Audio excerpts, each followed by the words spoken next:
Let's take a look at how you can use Brisk to change the reading level of text for your students.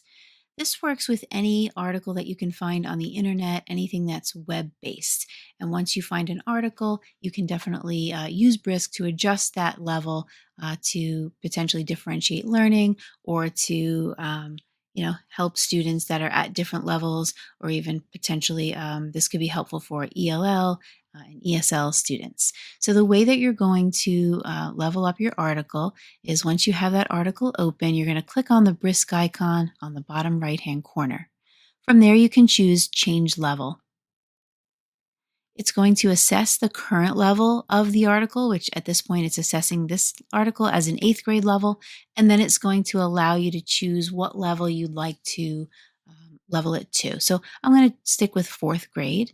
The other option that you have here that is really nice is you can translate the article into a different language. And there are many, many languages to choose from, and Brisk is continually adding additional languages.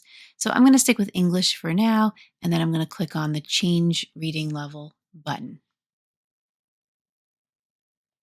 Immediately, what you're going to notice is Brisk opens up a new Google Doc, and it's starting to level the text of the article into the document so you can see line by line as it's writing.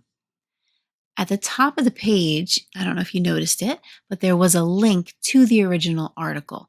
So it's really nice how it organizes it for you. So this file will live in your Google Drive.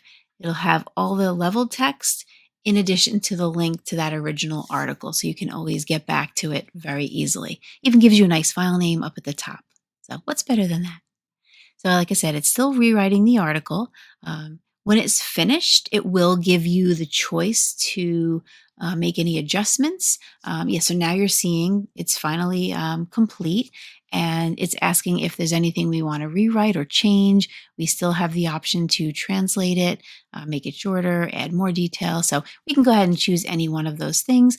Or if you're happy with the length and the quality, you can just X out and take a look at it and read through it and make sure you think it's appropriate for your students. So again, really great option, really quick and easy way to level text for your students.